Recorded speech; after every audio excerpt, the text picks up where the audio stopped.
Hai founders dan teman online, kembali lagi dengan aku, Kania Nur Fijrianti, salah satu mahasiswi di Universitas Negeri Jakarta, tepatnya dari program studi pendidikan guru pendidikan anak usia dini.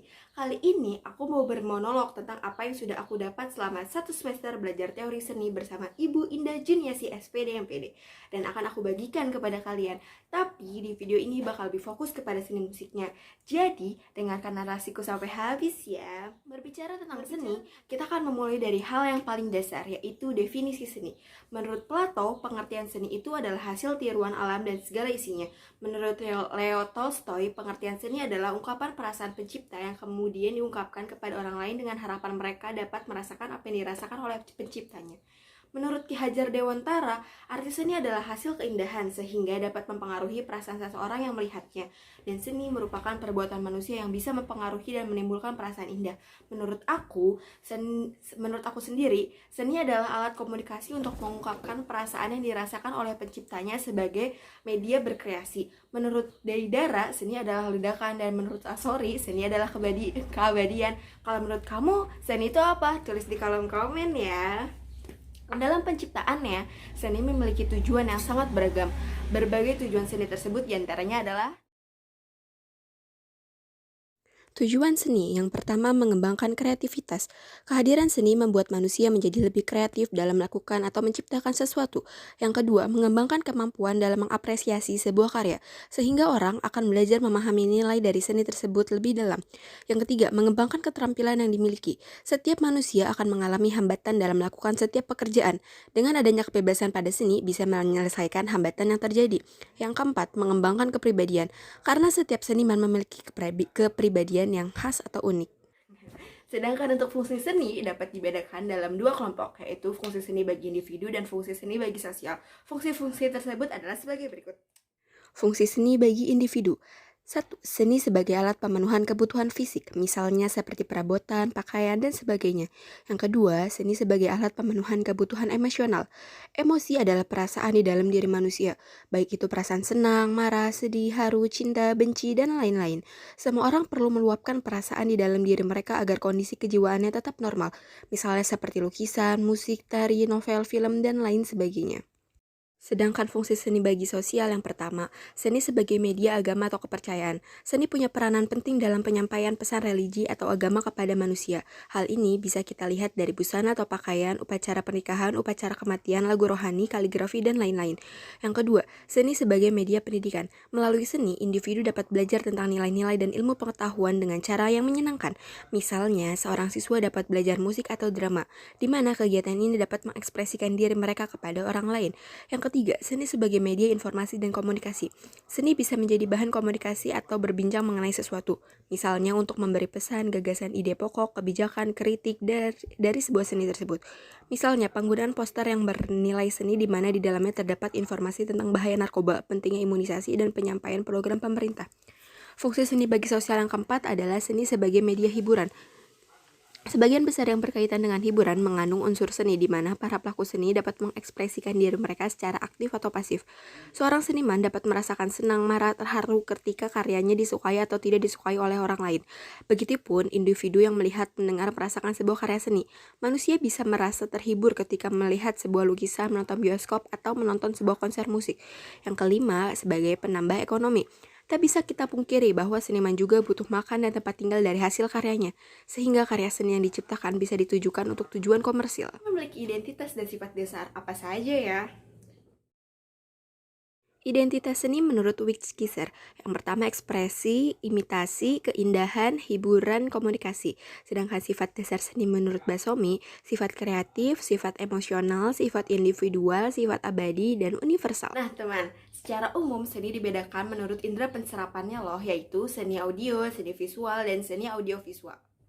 Seni menurut indera penserapannya, yaitu seni audio adalah seni yang diserap melalui indera pendengaran, misalnya seni musik atau suara drama, radio, puisi di radio, dan lain-lain. Yang kedua, seni visual. Seni visual adalah seni yang diserap melalui indera penglihatan, umumnya dikenal dengan sebutan seni rupa. Yang ketiga, seni audiovisual, yang mana ini adalah seni yang sekaligus diserap oleh indera pendengaran dan indera penglihatan, misalnya seni tari, drama atau teater, film, dan lain-lainnya. Di samping itu, ada lagi seni yang tidak ditekankan pada jenis indera penserapannya, yaitu seni sastra. Yang termasuk dalam seni sastra adalah seni yang berbentuk prosa seperti roman, novel, cerpen, dan lain-lain. Dan seni yang berbentuk puisi seperti syair, pantun, gurindam, dan puisi-puisi dalam bentuk bebas lainnya. Lalu, apa macam-macam seni yang bisa diterapkan kepada anak usia dini? Saat masuk ke lingkup pendidikan, seni bisa menjadi alat bantu untuk anak mencapai perkembangan yang diinginkan dan diharapkan oleh orang tuanya. Lewat seni, anak dapat mengembangkan aspek kognitif, fisik motorik, bahasa, sosial emosional, bahkan aspek agama bagi anak. Karena seni itu terintegrasi dengan semua aspek perkembangan anak. Contohnya pada aspek perkembangan agama. Dari seni khususnya seni musik, anak dapat mengenal agamanya lebih dalam lewat lagu dan nada seperti lagu 10 Malaikat Allah beserta tugasnya. Dan ada macam-macam seni yang bisa kita gunakan dalam pembelajaran anak usia dini, antara lain sebagai berikut.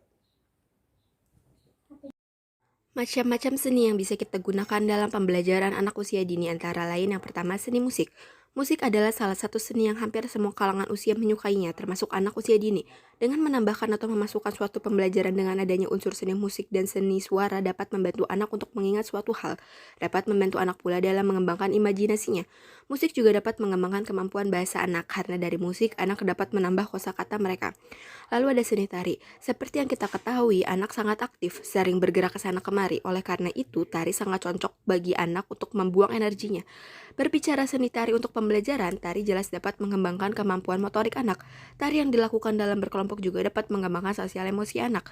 Pendidikan seni tari ini berfungsi untuk memperhalus budi pekerti mereka, sehingga sebagai warga masyarakat kelak, ketika anak mampu memperoleh pendidikan, anak juga mampu untuk bersikap dan menjaga nilai-nilai keindahan dan keseluruhan tubuhnya. Lalu ada seni drama. Sebenarnya sering kita melihat anak melakukan drama tanpa mereka sadari, entah bermain sendiri bersama boneka dan alat mainnya atau bermain drama bersama teman-temannya. Seperti pengertian seni yang adalah meniru alam, menurut saya seni drama bagi anak usia dini juga berarti meniru. Anak meniru lingkungannya lalu bermain pura-pura. Ketika bermain drama ini, anak mengembangkan imajinasinya dengan baik. Dari seni drama untuk pembelajaran anak usia dini yang paling terlihat anak dapat mengembangkan kemampuan berbahasa dan sosialnya. Lalu yang jelas ada seni rupa. Untuk pembelajaran pada anak usia dini menggunakan seni rupa sebagai cara mengajarnya banyak yang bisa kita lakukan loh. Seperti menggambar, melukis, membentuk, mencetak dan menciplak, kolase, penggunting, menempel, dan melihat. Seperti yang sudah saya katakan di awal, video ini akan lebih fokus membahas tentang seni musik. Jadi, apa sih seni musik itu? Musik adalah bunyi yang diatur menjadi pola yang dapat menyenangkan telinga kita atau mengkomunikasikan perasaan atau suasana hati. Musik mempunyai ritme, melodi, dan harmoni yang memberikan kedalaman dan memungkinkan penggunanya beberapa instrumen atau bunyi-bunyian.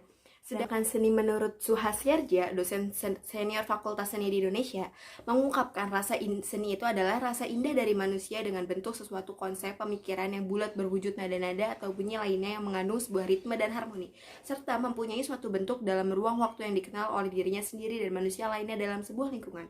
Musik memiliki beberapa unsur dan berikut adalah unsur musik. Unsur seni musik. Yang pertama adalah melodi. Lalu ada irama. Selanjutnya ada birama.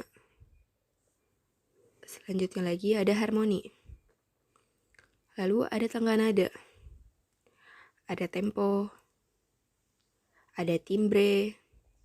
Dan ada dinamika.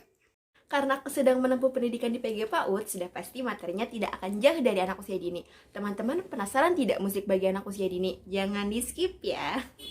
Banyak penulis telah menyimpulkan bahwa musik dapat meningkatkan perkembangan intelektual anak, merangsang fungsi otak, dan menghasilkan keuntungan dalam nilai tes.